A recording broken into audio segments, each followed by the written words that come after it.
Buenas tardes, bienvenidos al webinar. Nuestra invitada del día de hoy tiene la licenciatura en Sociología por la Universidad Nacional Autónoma de México y es maestra en Sociología por la Universidad Autónoma Benito Juárez de Oaxaca. Trabaja en el diseño instruccional y adecuación de contenidos y actividades de aprendizaje en materias del área de ciencias sociales para ambientes virtuales en diversas instituciones universitarias. Realizó el seguimiento como facilitadora en el CECAT UAPJO en la licenciatura Economía Social y Desarrollo Local desde hace 5 años. Participó en la elaboración de secuencias formativas de la reforma curricular del Plan de Estudios de Economía de la UAPJO. Cuenta con una experiencia docente de 15 años en nivel superior en asignaturas sociales y de metodología de investigación. Es asesora de trabajos de tesis y ensayos en licenciaturas de Ciencias de la Educación, Sociología, Psicología y Economía. Con ustedes, la maestra Karina Pérez Ramírez, docente UNISAN. Bienvenida, maestra Karina. Buenas tardes. Hola, buenas tardes. ¿Qué dice? ¿Cómo está? Muy bien, maestro. Bienvenida. La dejamos para que pueda hacer su presentación con nuestros participantes de esta tarde.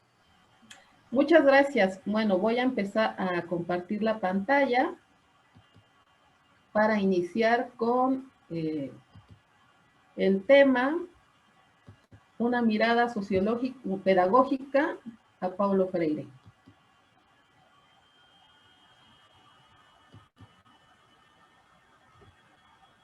Muy bien, una mirada a la pedagogía de Paulo Freire.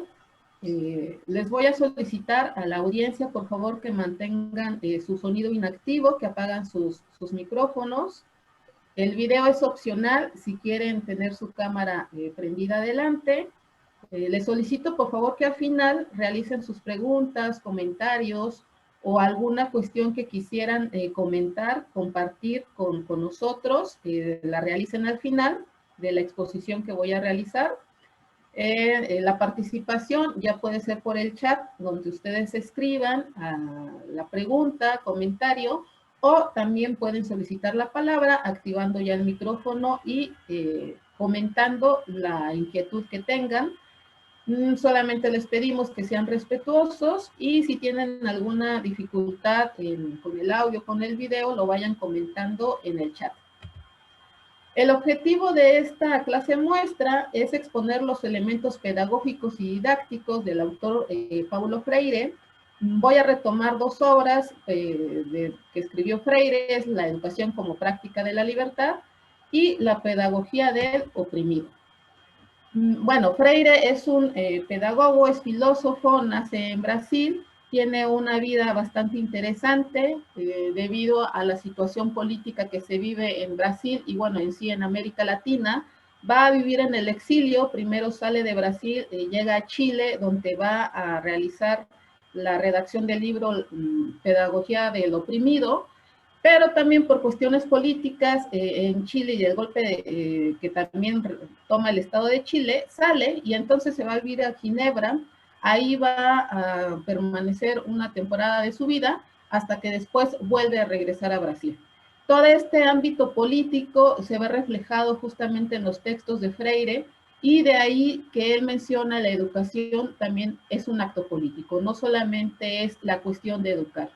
Lo retomamos mucho por el método de alfabetización que realiza en Brasil, realiza también en otros lugares, y por tener la educación popular dándole un contexto. Obviamente recordemos, es el momento que le toca vivir a Freire, los 70s, los 60, 70 principalmente, en donde la ideología, o mejor dicho, la teoría que está en ese momento para América Latina va a ser justamente el marxismo. Y a partir del marxismo es donde él va a comenzar a construir cómo poder tener, realizar, encontrar esa herramienta, encontrar un método que pueda hacer de la población este acto de liberar. Y la liberación va a ser justamente a través de la educación. La educación popular vista en el sentido de la educación para todos, una educación universitaria, una educación universal, en donde no esté tergiversada por cuestiones de clase,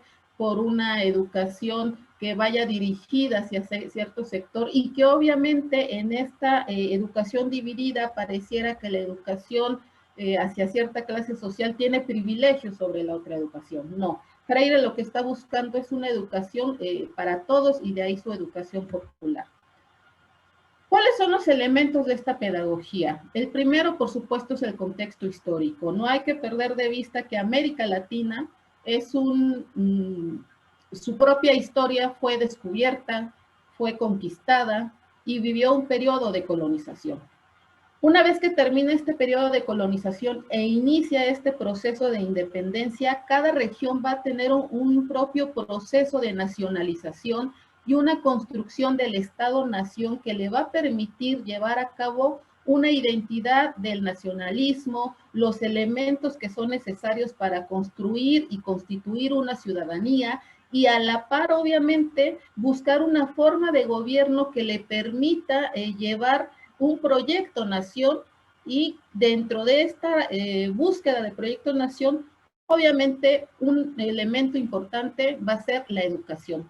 Cómo poder tener un proyecto educativo que pueda compaginar, que pueda ir de la mano con el proyecto nacional que se está buscando. Esto, si bien es cierto, fue después de la conquista, cada nación vamos a encontrar diferentes procesos, vamos a encontrar también diferentes líderes, diferentes personajes que llevaron a cabo estos procesos de independencia y cada uno va apostándole a la educación. Transcurrido en el tiempo, vamos a encontrar que después de este proceso de independencia, llegamos a la época del liberalismo, en donde se va a instaurar el liberalismo en lo que va a ser América Latina, y a la par va a comenzar un desarrollo de industrialización en donde cada región de América Latina lo que se está buscando es solamente los recursos naturales.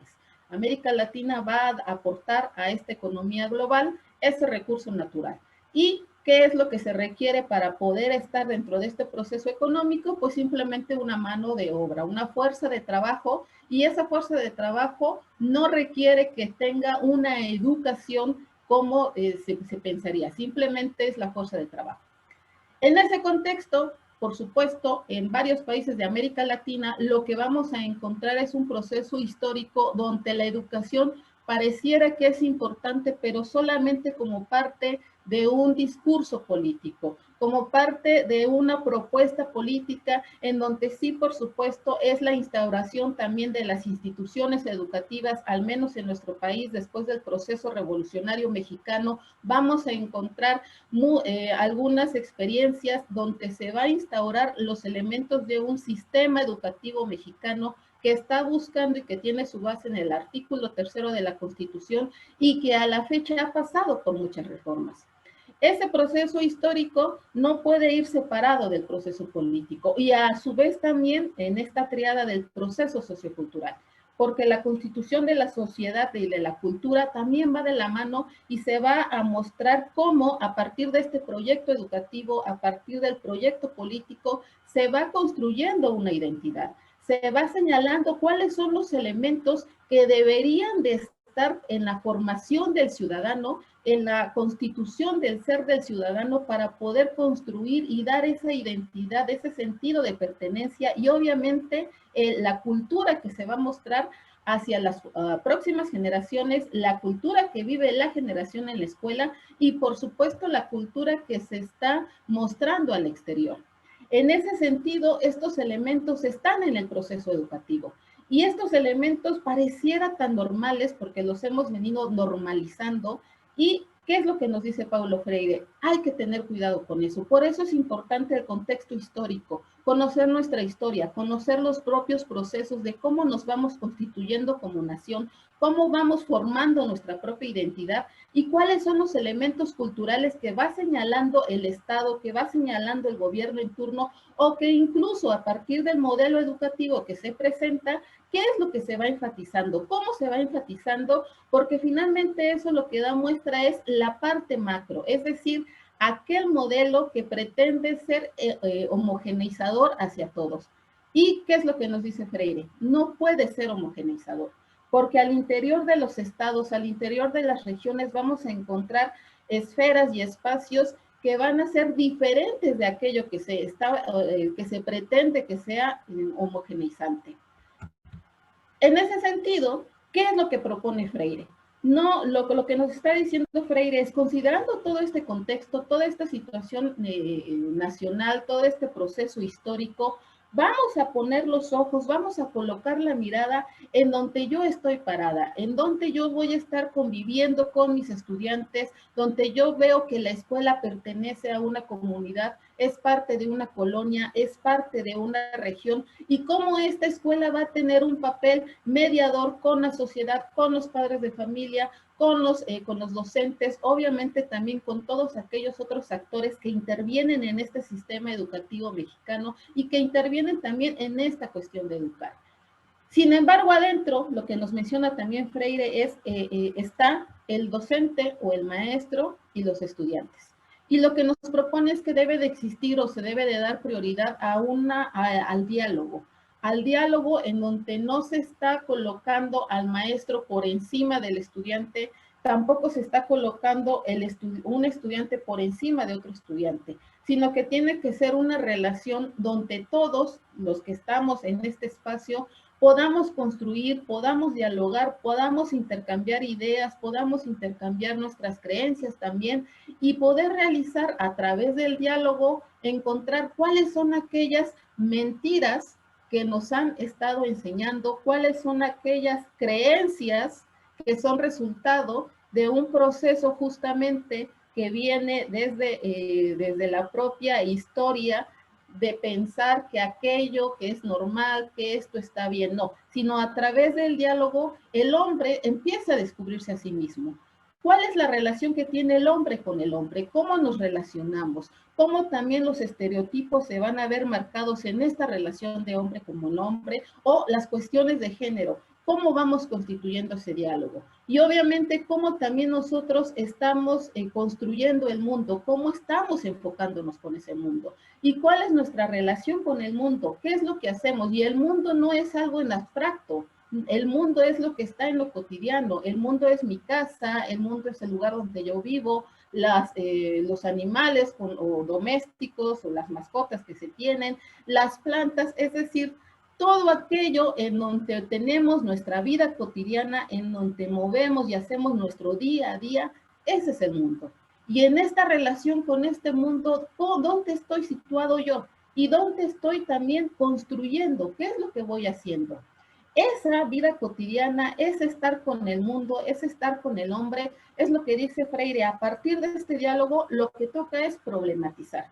Hay que venir problematizando y la problematización, sí, es cierto, es un proceso de reflexión, es una reflexión que realizamos en un espacio con nosotros mismos, lo realizamos en nuestro cuerpo, lo realizamos en nuestra mente, pero invita a Freire a que esta reflexión pueda ser compartida y se tendría que hacer en el colectivo.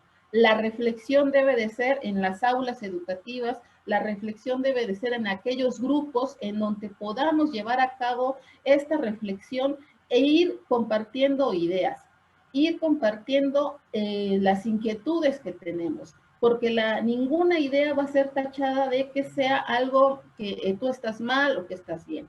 Finalmente son la interpretación que tengo yo de ese mundo. Y la interpretación que tengo yo del mundo va a depender obviamente del propio proceso histórico del sujeto, del propio proceso histórico del estudiante, a partir de su experiencia educativa que ha tenido anteriormente, la propia conversación que ha tenido con distintos maestros en su propia trayectoria académica, es la que le va a permitir problematizar, permitir visualizar cómo está él en el mundo. Y muchas veces, desgraciadamente, estas trayectorias académicas tienen sus momentos amargos. Aquellos momentos en donde el maestro le dijo o le escribió o le puso una nota o colocó un sellito que marcó la trayectoria del estudiante. Y cuando llega a otros niveles educativos, se ve el reflejado eso que vivió, eso que le pasó. Ahí está la historia. Y en esa historia del sujeto es necesario comenzar justamente a romperlo, comenzar a visualizar que esa negación que tiene de sí mismo no es adecuada y no es la indicada. Pero para poder dejar claro en la mesa cuáles son todas las negaciones por las cuales nosotros hemos pasado y hemos construido desde lo individual, lo colectivo, lo social, solamente se puede dar en lo colectivo. Al escuchar otras voces, al ir conversando sobre estas temáticas que son necesarias. A eso justamente le dice, lo llama Freire, opresor oprimido. Nosotros estamos en una condición de opresor, y es desde haber sido oprimidos, perdón. Y al estar oprimidos, ¿oprimidos por quién? Oprimidos por el propio sistema, oprimidos por la propia historia, oprimidos también inclusive por nosotros mismos, porque tenemos en este sistema patriarcal, desgraciadamente, en donde todavía la condición de estereotipos de género pesa demasiado, hay una condición de voy a ser reprimida y entonces necesitamos ser liberados, dice Freire. Esta condición de el oprimido, esta pedagogía del oprimido, lo que busca justamente es manifestar cuáles son esas contradicciones, manifestar y dejar entrever cuál es esa posición que a mí como mujer, que a mí como varón, me ha ido colocando la misma sociedad, me ha ido colocando mi mismo entorno familiar.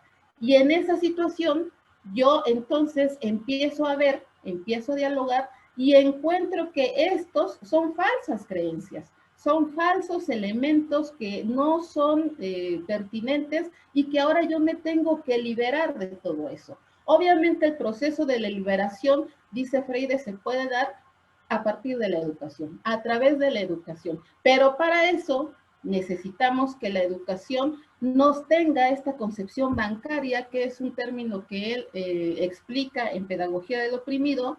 ¿Qué va a ser esta concepción bancaria de la educación? Cuando solamente damos en el estudiante aquellos conceptos, aquel conocimiento declarativo, y en donde vemos al estudiante como un recipiente en el cual vaciamos contenido, y al momento de la evaluación o al momento de la prueba, lo que vamos a solicitar es justamente la memorización de esos contenidos, la memorización de esos conceptos. Ahí no existe ningún tipo de educación. A eso le llama Freire bancario. Es decir, yo voy al banco, deposito y cuando quiero lo utilizo. Es esa misma metáfora la que utiliza en la educación. Yo realizo un contenido, lo doy al estudiante y lo va a utilizar, no sabemos cuándo lo va a utilizar. No tenemos idea de cuánto lo va a utilizar. Sí sabemos que lo tiene que utilizar al momento de la evaluación, al momento de la prueba, pero esa no es la idea de la educación. La idea de la educación es que los contenidos que se va compartiendo, que va aprendiendo el estudiante, le ayude y lo utilice en su vida diaria, lo utilice en la construcción de su propio ser y lo más importante es también que lo utilice en las distintas relaciones que va teniendo con otro hombre, con otra mujer, que va constituyendo con su propio entorno. En esa construcción y en esa deconstrucción también de las relaciones que va teniendo, es necesario que, ¿qué es lo que le va a dar la respuesta para esa construcción? La educación, lo que va encontrando, lo que va aprendiendo por sí mismo, lo que aprendió y que lo va a llevar a buscar otra información, lo va a llevar a buscar, a indagar, y entonces lo va a acercar justamente a que él va a ser una persona autónoma que va a comenzar a regular su propio proceso educativo. De ahí que es importante tratar de ir teniendo, que pueda ir transitando, vamos a decirlo así, esta condición de oprimido. transitar la condición de oprimido para poder acercarse a lo que Freire va a llamar una cuestión liberadora. ¿Cuáles son estas herramientas o este método que nos proporciona Freire y que lo desarrolla en la educación como práctica de la libertad? Pues justamente, bueno, él ahí habla de las palabras generadoras. Las palabras generadoras es lo que realiza para hacer esta alfabetización, un proceso rápido, se menciona que es rápido, pero dice Freire, no es que sea un método rápido, sino que la palabra generadora responde justamente al contexto social, al contexto sociocultural de la persona. Él lo realizó con los adultos, había que alfabetizarlos, y entonces estos adultos tienen distintas actividades y a partir de las actividades van buscando las palabras generadoras que les va a permitir justamente tener comenzar a interpretar, comenzar a hacer visible cómo es su relación con el mundo, cómo es la relación con el hombre. Y en ese hacer visible van a encontrar que hablan del trabajo, van a encontrar que hablan de relaciones productivas, y en esa relación productiva, ¿cuál es el papel que tiene esta persona? Como trabajador, ¿qué tipo de trabajador tiene? ¿Su trabajo realmente tiene el salario adecuado que responde a lo que realiza? Los productos que va a tener para poder ofrecer, para poder vender, ¿cómo los vende? ¿Realmente es un precio que está representando todo el trabajo que está invertido en esto que él realizó?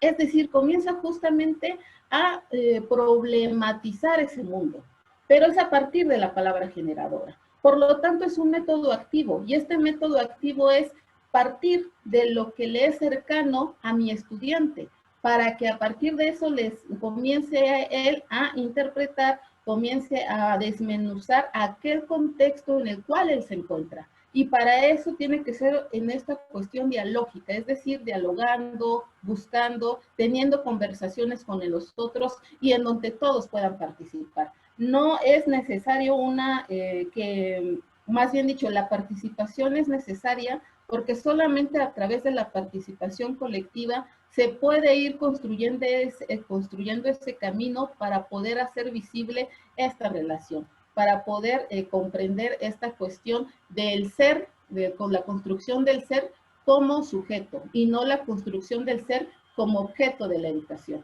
Esta construcción del ser que se encuentra en un mundo, se encuentra en una realidad y obviamente se encuentra en un sistema. Para esto es necesario pues realizar la modificación de programas, y esta modificación del programa, de que menciona Freire, debe de partir justamente de esta pedagogía del oprimido.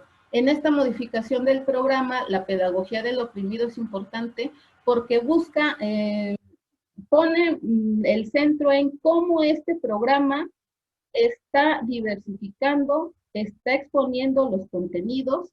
Si se hace a partir solamente de una relación completamente horizontal, en donde el maestro es el que expone, el maestro es el que dice, el maestro es el que dirige, eso habría que modificarlo. Si los contenidos son contenidos que no van a ser cercanos a la realidad del estudiante, habría que también que modificarlo.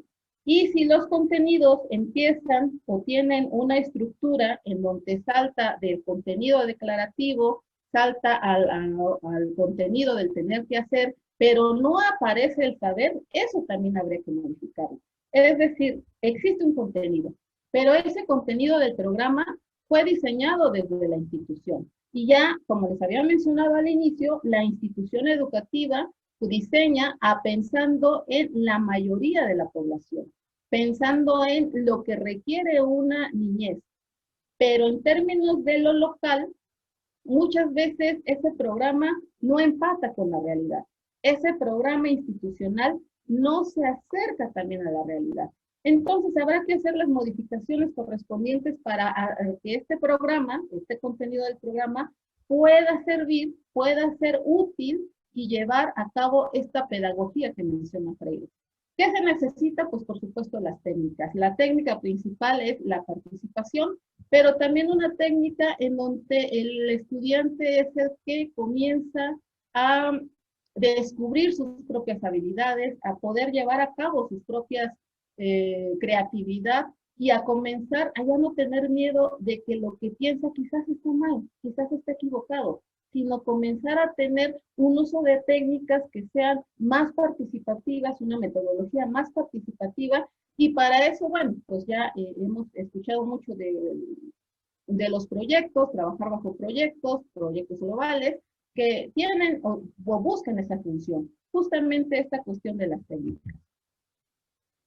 ¿Cuál es la atención, cuál es la gran tarea del proceso educativo? Nos comenta Freire, pues que el hombre pueda comprender qué significa estar en el mundo diferente de estar con el mundo. El hombre que está solamente en el mundo es aquel que está oprimido, aquel que no tiene un proceso de conciencia, es el hombre que no encuentra un sentido y que solamente está, él lo menciona en su obra de Pedagogía del Oprimido, se queda en esta cuestión subjetivista. ¿Qué significa eso del hombre está en el subjetivismo? Que está ensimismado, que está solamente consigo mismo, que está buscando cubrir las necesidades básicas de comer, tener que vestir, tener que calzarse, pero no hay un más allá. El hombre que está con el mundo, ¿qué es lo que va a buscar? Justamente transformar, porque lo primero que comienza a transformar es a sí mismo, comienza a transformar su entorno.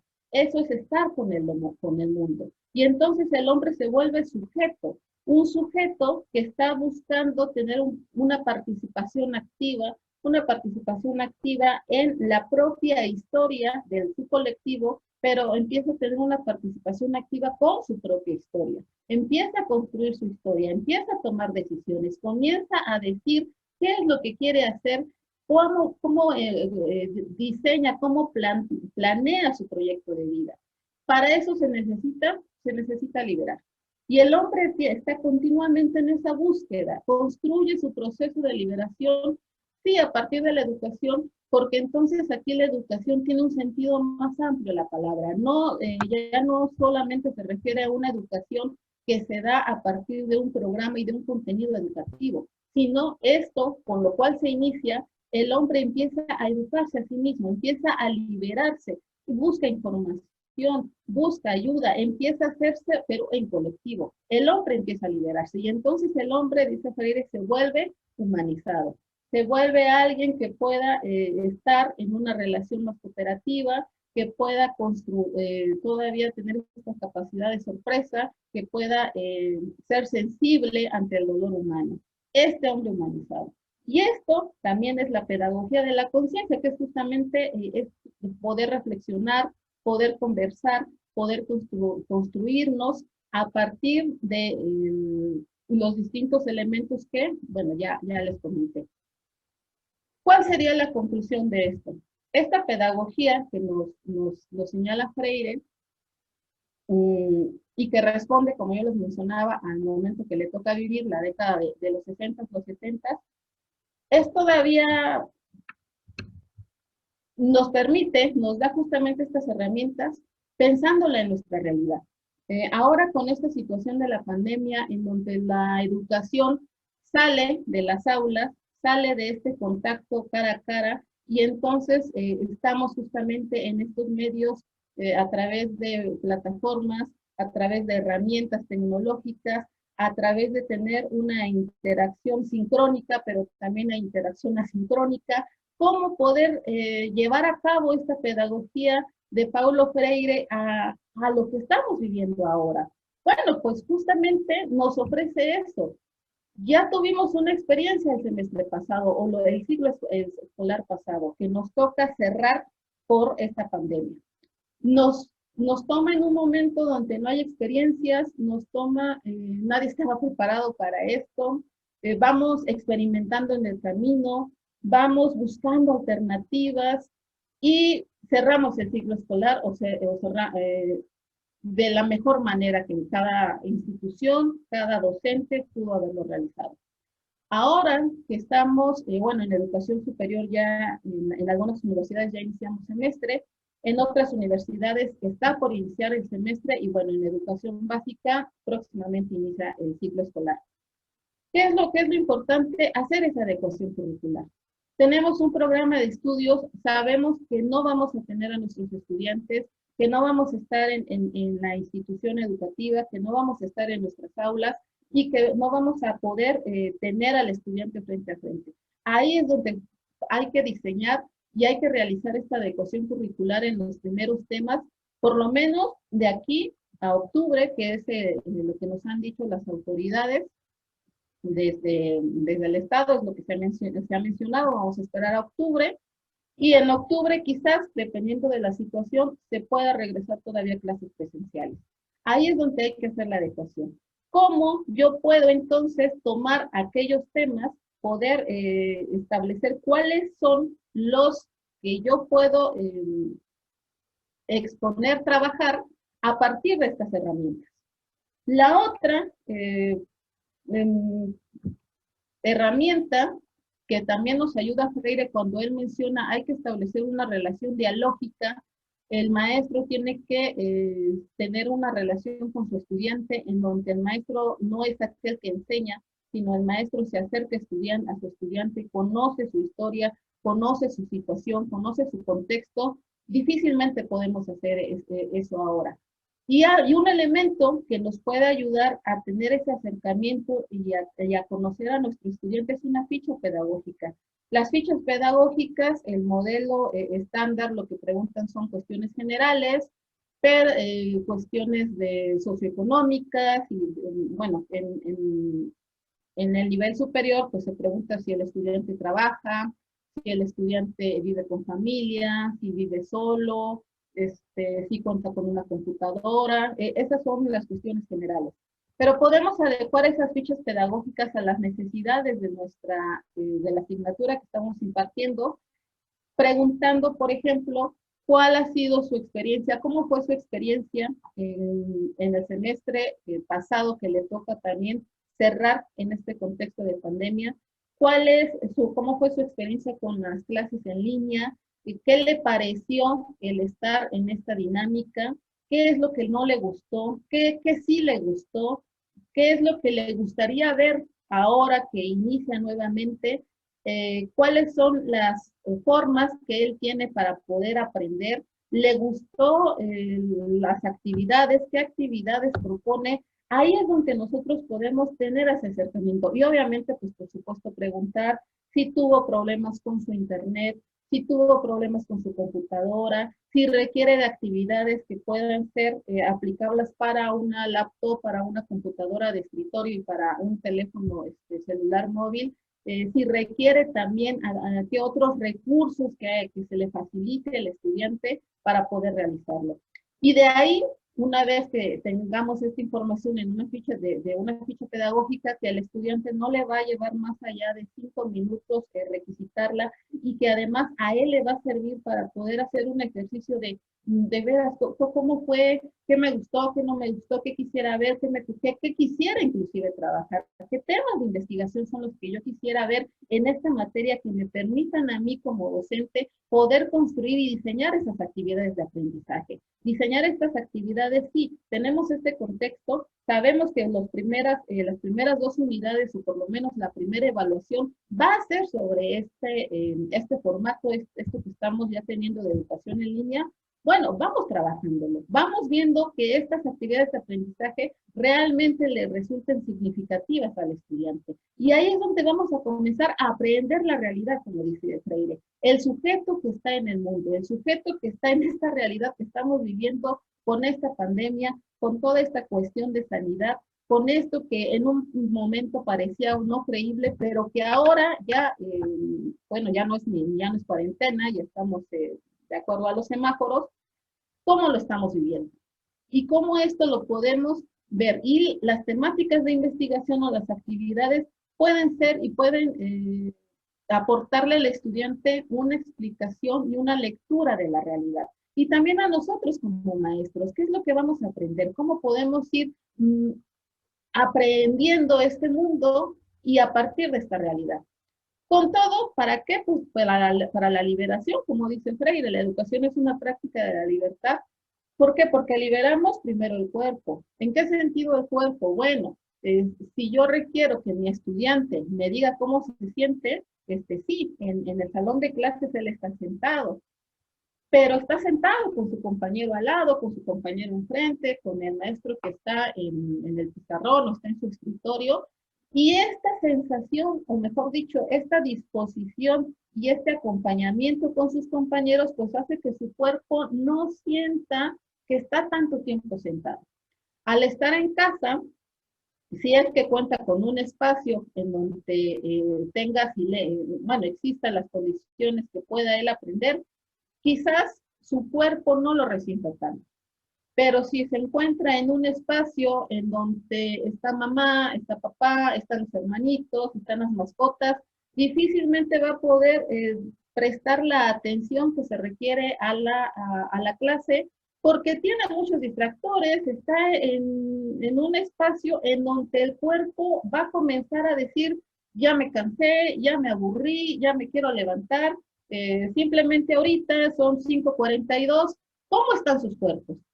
¿Están atentos? ¿Ya se cansaron? ¿Ya me duele la espalda? ¿Ah, ya me cansé? Todo eso también lo tenemos que comenzar a leer y tenemos que hacer ese registro porque en nuestras actividades de la clase quizás haya momentos donde tengamos que solicitar esos 5 momentos para que se libere, para que ahora nos vamos a levantar, nos vamos a estirar, en fin. Y obviamente, ¿cuáles son las emociones que esto nos tiene? ¿Qué emociones vive el estudiante? ¿Cómo está sintiendo? Pero para eso las tiene que reconocer.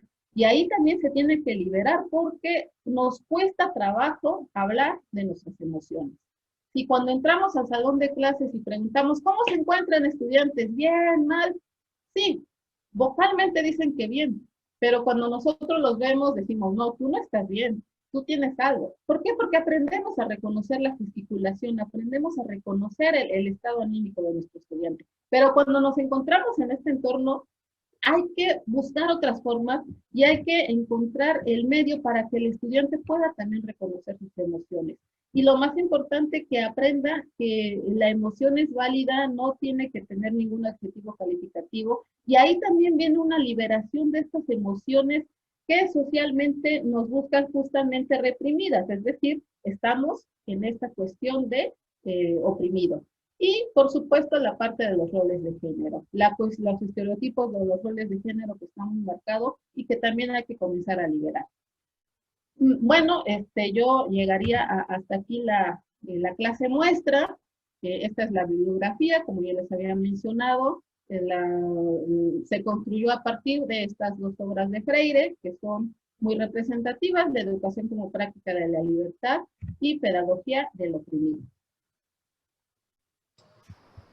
Muy bien, maestra, muchísimas gracias. Vamos a iniciar con nuestra ronda de participación, de preguntas a todos aquellos que están en el webinar.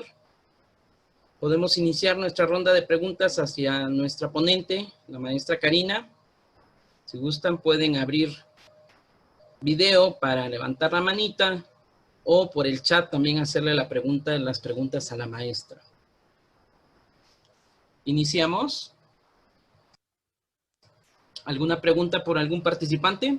Vamos a ver. Bueno, aquí comenta Zenaida, tenía dudas con las fichas pedagógicas. Sí, no, yo no me refería a la ficha pedagógica que expone Freire, bueno, más bien lo retomo de ahí, en educación como práctica de la libertad, cuando habla de las palabras generadoras, Freire mismo dice, pues hay que elaborar una ficha pedagógica, y en esa ficha pedagógica la palabra generadora, con qué se relaciona, responde a la metodología y al propósito de alfabetizar con los adultos que trabajó Freire. Retomo esta misma ficha pedagógica, pero trayéndola justamente al contexto en el que estamos viviendo, al que nos toca ahora ya sea iniciar clases, o ya iniciamos clases, o ya iniciamos nuestros ciclos escolares, y cómo esto que él construye para alfabetizar a nosotros nos puede ayudar para poder tener información y con base en esa información diseñar las actividades, diseñar también la clase. A lo mejor encontramos que el estudiante dice, ¿sabe qué? Es que maestra, bueno, no me gustaba de mis maestros porque pues para algunos es cambio, pasan a otro grado, pasan a otro nivel educativo, y puede ser que ahí mencione, no me gustaba que mi maestro se la pasara él hablando. Ah, bueno, vamos a realizar una actividad, vamos a, dentro de la sesión, vamos a utilizar alguna de las herramientas que existen para que haya una interactividad.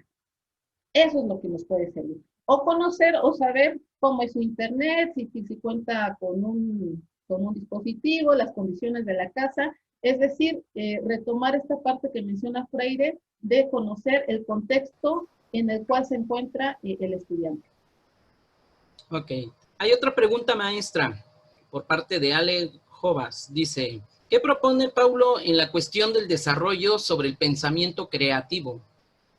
Para llegar a la parte de la creatividad, lo primero es que hay que liberarse. Y la liberación consiste, yo les mencionaba justamente en la exposición, que muchas veces por la trayectoria y la experiencia académica que tenemos, en donde, bueno, los maestros también somos personas, somos seres emocionales, y a veces nos resulta complicado estar en clase y tratar de estar en equilibrio. Entonces, si yo vengo de una cuestión emocional, vengo de una cuestión financiera, de una pérdida a lo mejor familiar, y se acerca mi estudiante y está, vamos a decirlo, está muy inquieto, va a llegar un momento en el que yo le voy a alzar la voz y le voy a decir de una manera hasta ofensiva. ¿Por qué? Porque así somos. Entonces, lo primero que tendríamos que hacer, y en eso también es el reconocimiento de las emociones, es decirle, a ver, Pepito, así como el de los cuentos, Pepito, te pido, estés tranquilo, y compartir con el grupo. Muchachos, no estoy bien, estoy pasando por una situación, porque finalmente nuestros estudiantes también nos leen. Cuando nosotros entramos a un aula, ellos dicen, esta maestra, este maestro trae algo. Y si en lugar de compartirlo, digo, no vamos a decir tal cual la situación, pero sí podemos comentarlo, entonces ahí empieza justamente una relación dialógica, porque el estudiante dice, ah, no, pues quién sabe qué tiene, pero ya me dijo, ya me confirmó que sí viene triste, que sí viene bajoneado, por decirlo en un lenguaje coloquial, vamos a trabajar. Ahí está una cuestión empática. Entonces, para poder tener la creatividad, lo primero es reconocer mis emociones, reconocer y comenzarnos a liberar de estas cuestiones de opresión que viene desde el propio sistema político, el sistema económico, los roles de género que también está bien estereotipado, qué tiene que hacer una mujer, qué tiene que hacer un hombre. Todo eso hay que comenzar a liberarlo para poder contactar con la creatividad. Y el pensamiento creativo tiene que ver con la capacidad de ser, bueno, no, perdón, no la capacidad, tiene que ver con la reflexión, tiene que ver con el diálogo, tiene que ver con encontrar unas maneras distintas y, bueno, llegar a lo que aspiraríamos, que es el pensamiento divergente. Muy bien, gracias, maestra. Otra pregunta por parte de Marlene García. Dice, ¿la creatividad en la liberación del cuerpo y de las emociones en los niños de preescolar? ¿Qué o cómo a distancia trabajar con los niños? Ahí es bien interesante porque justo con este modelo educativo, a partir pues, de este sexenio con López Obrador, ya se encuentra la parte emocional como un contenido que se tiene que trabajar. No he visto, pues no me he puesto a la tarea de ver en qué consiste, qué es lo que se está proponiendo, cuál es el contenido de esta, bueno, no asignatura, porque en preescolar como tal, pues no llevan asignaturas, pero sí ya se encuentra en el programa. Entonces, resulta bien interesante porque primero ya está en el programa. Segundo, que tampoco es nuevo, ya se venía trabajando desde el modelo anterior, pero ahora al estar ya como parte del programa, ¿cómo se va a trabajar y qué se va a trabajar? No lo he leído, no tengo esa información, pero ¿cómo lo podemos trabajar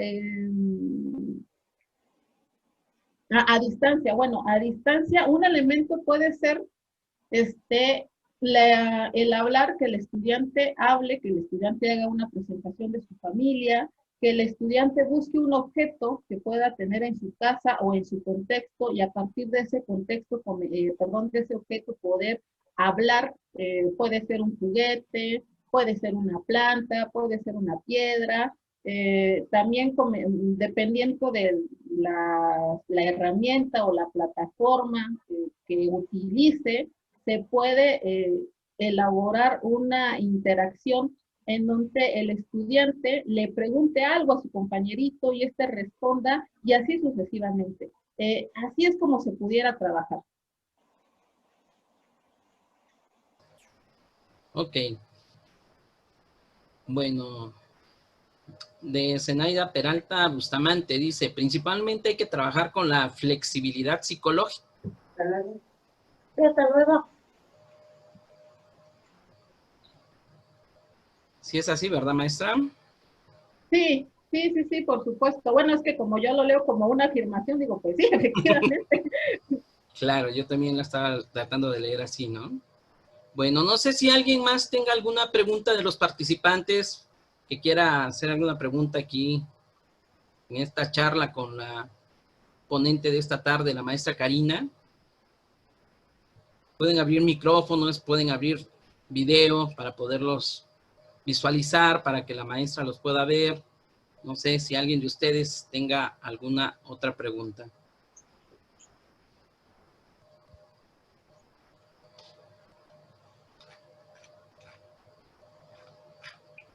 Bueno, pues si no tenemos preguntas, voy a cederle la palabra a mi compañera Lilibet Cuevas. Ella es mi compañera de vinculación de la Universidad Santander. Muchísimas gracias, maestra Karina, por su webinar de esta tarde, muy interesante. Le cedo la palabra a mi compañera Lilibet.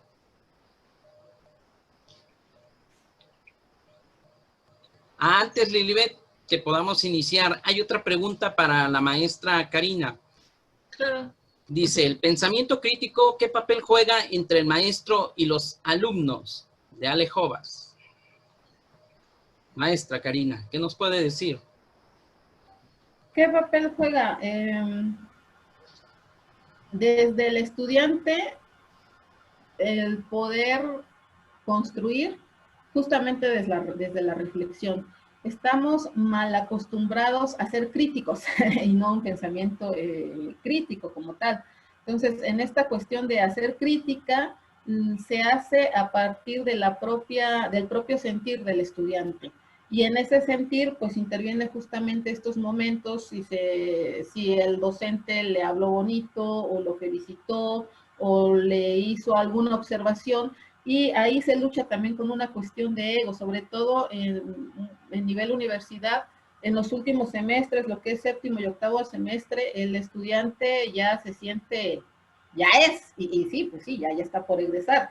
Y muchas veces resulta complicado que pueda atender la observación que le hace el maestro. Y de ahí, en lugar de ser un pensamiento crítico, resulta un criticismo, resulta justamente esta parte del subjetivismo que critica Freire, porque entonces lo que el estudiante tendría que estar abierto justamente al señalamiento de estos elementos que aún tiene que desarrollar. Y por parte del maestro existe también esta necesidad de ser abierto a buscar otras formas y a poder actualizarse, a poder refrescarse inclusive en sus técnicas, en su didáctica, en las actividades de aprendizaje.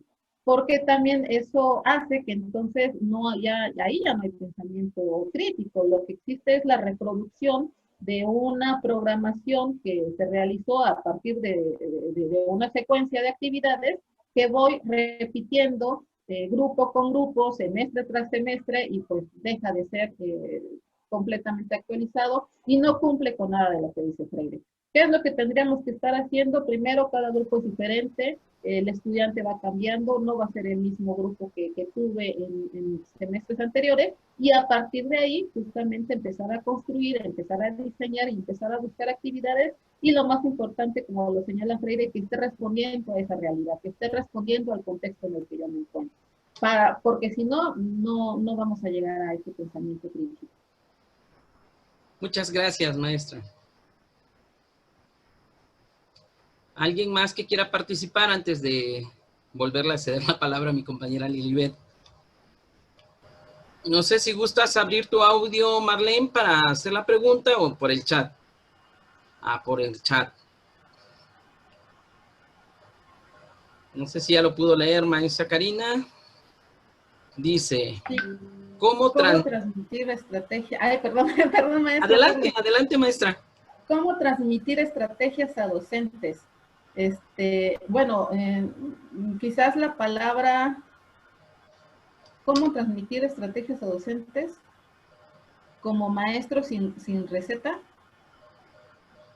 Bueno, entiendo que Marlene García le interesa esta parte de las estrategias y que no termine siendo una receta de cocina. Creo que a eso se refiere, que no sea como algo ya estructurado y en donde lejos justamente de hacer lo que menciona Freire, de llevarnos a este proceso de reflexión, de diálogo, de liberar, de creatividad, pues va a terminar siendo algo que abona justamente a la cuestión de opresión, porque bajo esa estrategia que ya está constituida, donde paso 1, paso 2, paso 3, se pierde de vista todo lo que acabamos de mencionar.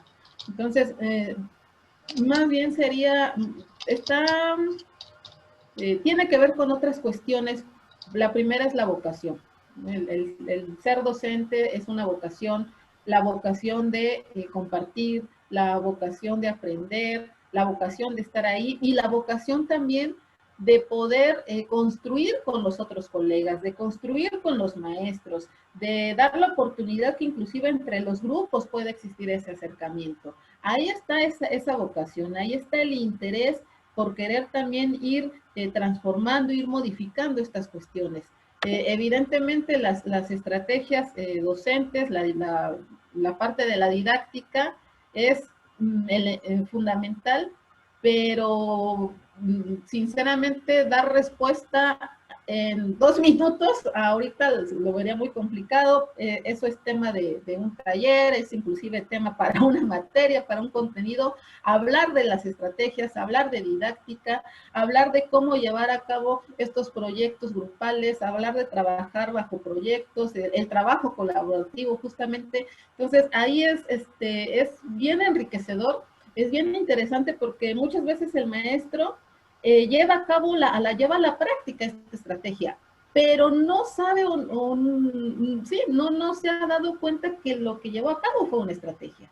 Y que esa experiencia que realizó, que dijo, pues yo le hice así y así porque tenía esta cuestión con mis estudiantes, si le damos forma, si le damos justamente un diseño metodológico, si le colocamos objetivo y le vamos dando esta secuencia necesaria, ahí ya está la estrategia. ¿Cómo podemos llegar a esto? Bueno, pues no es que sea comercial, pero justamente para poder llegar a eso es cuando encontramos que ya la licenciatura ya no nos es suficiente. Es cuando necesitamos profesionalizarnos y la profesionalización, ¿dónde la vamos a encontrar? En las maestrías.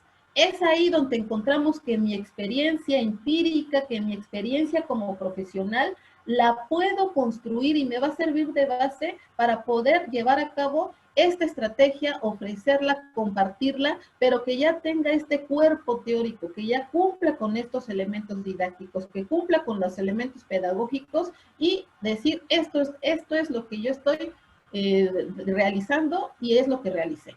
Ahí encontramos el por qué importante e interesante, no solamente en educación, sino en todas las áreas, estudiar una maestría. Muy bien, maestra. Tenemos otra pregunta. Buenas tardes, maestra Karina. ¿Conoce alguna escuela de nivel básico que trabaje con la pedagogía de Freire? Como tal, no, porque como yo les mencionaba, responde a su contexto del 1970. Una vez que llegamos al neoliberalismo, sobre todo a partir del siglo 2000, vamos a encontrar otros autores, vamos a encontrar otros pedagogos que tienen otra lectura de la realidad. Y también importa mucho el nivel educativo. Las escuelas, por ejemplo, de preescolar, las escuelas primaria, van a hacer, traen a la práctica, pues, Montessori, traen a la práctica Freinet, traen a la práctica otro tipo de pensamientos. Freire sí se ve, pero como tal, que una escuela se apropie tal cual, pues no. Muy bien, muchas gracias, maestra. Bueno, pues entonces con esto cerramos la ronda de preguntas de este webinar. Adelante, Lilibet.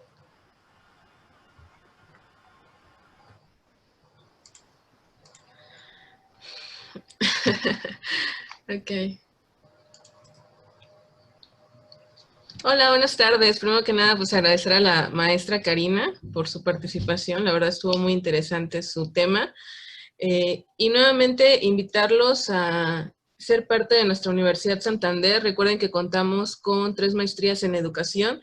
Tenemos una maestría en educación en el área de docencia e investigación. Aquellos que quieran seguir profesionalizándose y a lo mejor quieran dar clases a lo mejor a nivel medio superior, superior o en universidades, pues esta maestría les puede ayudar mucho, además que vemos toda esa parte de la investigación que es muy importante. También contamos con una maestría en educación para la cultura física, aquellos maestros que a lo mejor están dando clases de educación física y se quieren seguir profesionalizando, esta maestría también les puede ser de mucho interés. Y contamos también con una maestría en educación infantil en el área de competencias didácticas para aquellos maestros que dan clases a lo mejor primaria, preescolar, guarderías, también les puede ayudar mucho. También contamos con un doctorado en Ciencias de la Educación. Este doctorado en Ciencias de la Educación es muy importante, también se basa en la investigación y aquellas personas que quieran seguir integrándose y seguir realizando su formación académica pueden hacerlo a través de nuestro doctorado. Modalidades que maneja la Universidad Santander, contamos con 2, tenemos una modalidad mixta, donde asisten a clases un fin de semana al mes, sábado y domingo, pero solamente es un fin de semana, y contamos con una modalidad en línea, donde la modalidad en línea es de manera autónoma, ustedes tienen acceso a una plataforma las 24 horas del día, y ya ustedes deciden en qué momento quieren ustedes ingresar a trabajar dentro de la plataforma.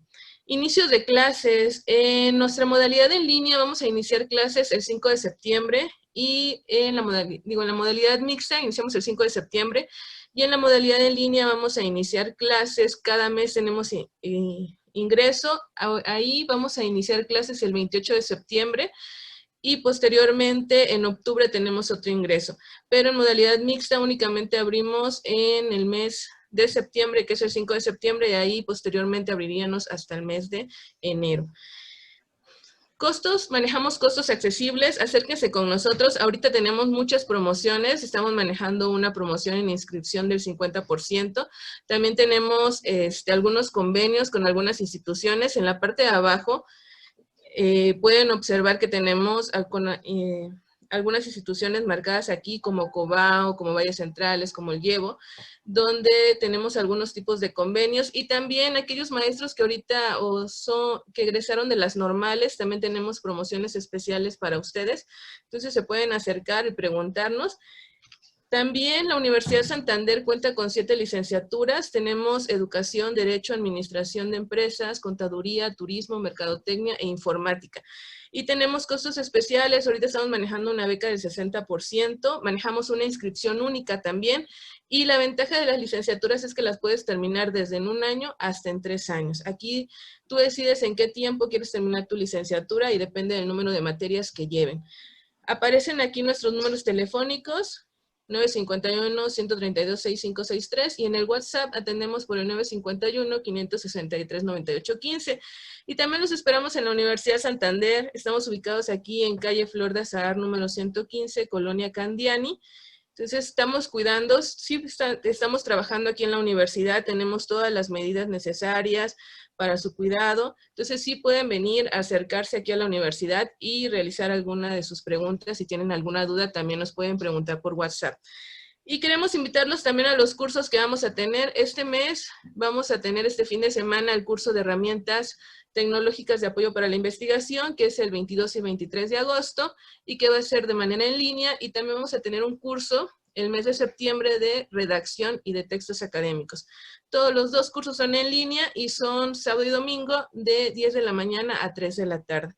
Pues agradecer al maestro Carlos pues la oportunidad de el espacio que me brindó para hacer esta promoción de nuestra universidad y esperemos que estén interesados, aquellos que estén interesados también nos pueden dejar su comentario en el chat y nosotros nos ponemos en contacto con ustedes. Y muchas gracias a la maestra Karina por esta presentación, la verdad estuvo muy interesante y esperamos seguir participando en las demás presentaciones y ojalá nos pueda acompañar en las siguientes clases muestra que va a haber en este mes de agosto. Muchas gracias.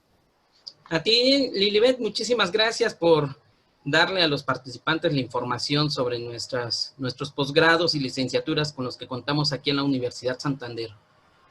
Bueno, antes de cerrar este webinar, quiero agradecerle a la maestra Karina por su participación en esta tarde, a nombre del rector, el doctor Enrique Navarro Flores, la vicerrectora Eva Adriana, del director de nuestra Universidad Campus Oaxaca, el maestro Alan Romero Aragón, y su servidor, el maestro Carlos Sigüenza Olivera, coordinador académico.